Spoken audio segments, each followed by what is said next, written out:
like you can just chase them down, you know. Like I like chasing people, man. She was not very understanding at that time. She was telling me you gotta find a way to go to work, and I was like, what the fuck do you mean? What do you mean? What's up, guys? We are on our way to Cycle Gear Queen Creek, that is. We are gonna go look for a new visor because the one I have is tinted and it is starting to scratch up and it just looks ugly. This time I think I'm gonna go with a dark smoke, just a dark smoke, no tint, no nothing, just dark. And I'm also gonna look for a new boots. I'll go try on some new boots. There's nothing wrong with the one I currently have, but I've been seeing a lot of people wearing the Alpine Stars Super Tech boots. I think that's what they're called. They look clean. I'm not gonna lie, they look hella clean. But that's not the reason why I want to buy it. The reason why I want to buy is the comfortability, the comfort. The ones I have is a Dainese Torque 3 Out boots. It's comfy, but you know, it doesn't hurt to have options. I have to get the dogs. Look at them, dogs. YouTube love dogs, right?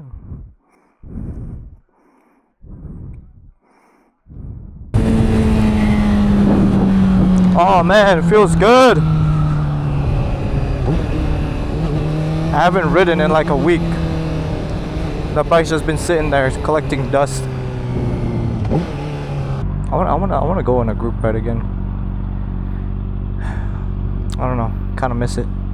After the last one, the Bartlett Lake, it's kind of fun going on a group ride with people trying to better their skills when it comes to riding, leaning, you know, that, like actually riding a sport bike like how it's meant to be ridden, not straight lines and all that highway straight line warriors as they're called. Like, although there's nothing wrong with that, you know, these bikes can go fast if you want them to go fast, but it's not just built for one thing, you know. It's not just built for going fast. It's also built for going on curves and stuff. And in my opinion, it's a lot more enjoyable to take these on curves than a straight line. Like, anybody can twist the throttle, right? A 1-year-old baby can twist the throttle and go fast. Like, it takes no skill whatsoever. But going on curves, that takes more skill. And to me, that's a lot more enjoyable than twisting the throttle. And it's really fun being on a group ride with people who enjoys the same activities. You know what I mean? It's just really fun, especially when someone is better than you. Oh man, like you can just chase them down, you know. Like I like chasing people, man. Oh, that sounds a bit dodgy. No, I mean like chasing people. I mean like as a race, you know, like who can get to the bottom of the mountain first, you know. A race, a motor. Fuck it. I really gotta watch what I'm saying, man. I'm gonna get canceled out here. Straight line, going fast on a straight line is not fun. It's exhilarating, but it's not fun. It's like, why? Why would you want to do that? There's no skill involved in going fast in a straight line. You just twist the throttle and that's it. That's all you got. Anyone can do that. A beginner who's been riding for 5 days can do that. Anyone can do that. A monkey with half a brain can do that. There's no skill involved. It's not fun. What's fun for me are the twisties, going on curves, leaning. That's fun because it involves skill that takes time to master. That's what's fun to me. Progression. There's no progression in going fast in a straight line. I don't care if you have a Ninja H2. I don't care if you beat everybody on a straight line. Can you lean? An observation I have made when it comes to YouTube.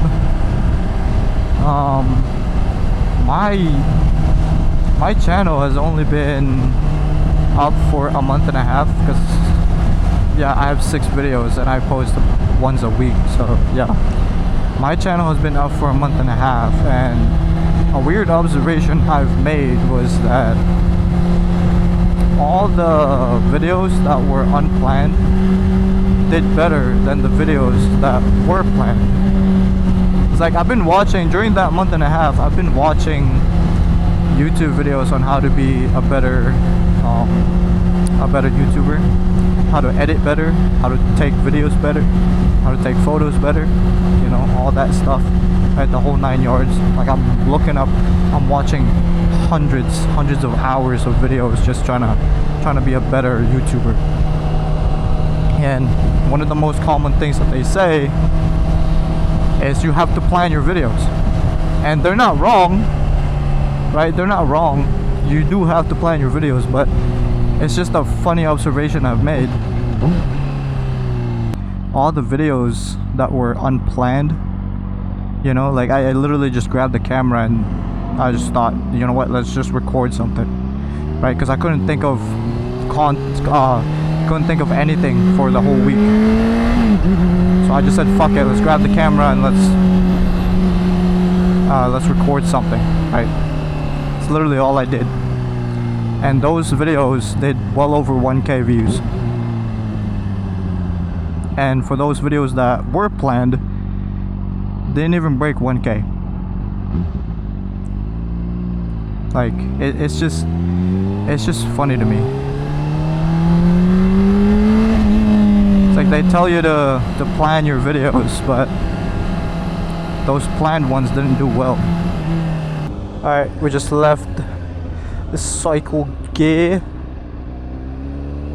We're on our way home, and I ended up only getting the dark smoke visor, which in my opinion it's technically light smoke because of how light it is.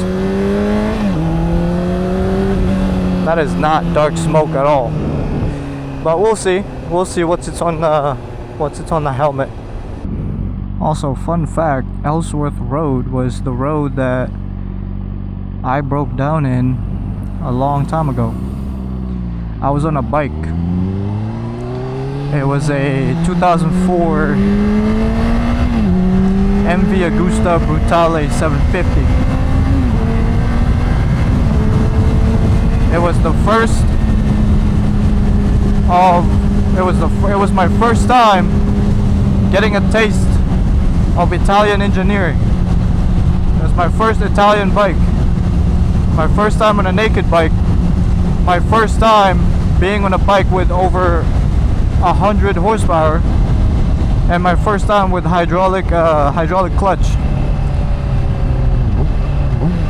So everything about that bike was first time, including getting stranded. Unfortunately, I got stranded on that bike. The first time it happened, I was on my way to work. I was just chilling, I was just cruising. On the way to work, nothing happened until I took a right turn. The bike kind of bogged down a little bit, and then the power just cut off. I didn't know why, I didn't know how, so I just sat there on the side of the road, just chilling on the side of the road. I was trying to troubleshoot what happened, but the bike wouldn't start. The bike would not start whatsoever. So I had to call my supervisor at the time, who was not very understanding of what was going on, right? A broken down vehicle is not something I can control. She was not very understanding at the time. She was telling me, you gotta find a way to go to work. And I was like, what the fuck do you mean? What do you mean? My bike broke down. You want me to just leave it here? It's like, nah, bro. I gotta get it towed home.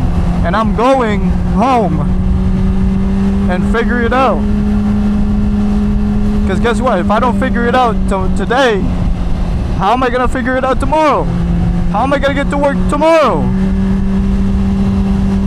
But she was not very understanding of that, and she still wanted me to go home. Well, guess what?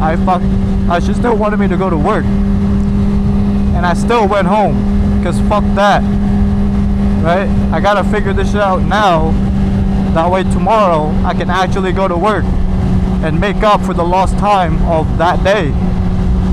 But like I said, she didn't understand that. But after about an hour, 2 hours of just trying to figure out how to turn this thing back on, it turns out the bike wasn't in neutral. So if you guys don't ride, if you try to start a bike, if you try to start a motorcycle in first gear, it's not gonna start. You can pull the clutch in. I mean, yeah, if you pull the clutch in on some bikes, it'll start. But most of the some bikes, they don't start even if you pull the clutch in. It has to be in neutral. But it turns out the bike was not in neutral. It was in first gear the whole time. That's why it wasn't starting. So I put it in neutral. It started right up. And then once it started, I didn't go to work. I went home. Because who knows? Is it gonna start? Is it gonna start back up once I'm done with work? Or am I gonna get stuck there? So my logic was it's better to go home and it doesn't start at home than go to work and then it doesn't start at work. So that was my logic. So I went home and I thought it was just the battery. I was hoping it was just the battery, but turns out it was deeper than that. This is the intersection that I broke down in. This right here, right there. Those buildings weren't there before. It was just desert. And then the second time I broke down, which was the next day, it was next to Ellsworth Hospital. It was right next to that. And then that day was the day I realized I had to sell the bike. Unfortunately. I was so happy too, man. I was so happy because it was my first everything. First time on a naked bike, first time on a bike with over 100 horsepower, first time with hydraulic clutch, first time with Italian engineering. And I only got to enjoy it for 3 days. And after that, it's gone. And that wasn't even the saddest part. The saddest part is that I paid $3,600 for that bike. It was a working bike. So obviously Facebook Marketplace, like the prices in Facebook Marketplace wasn't as high as they were back then. But if the bike ran, the sellers would actually put a price that's reasonable, right?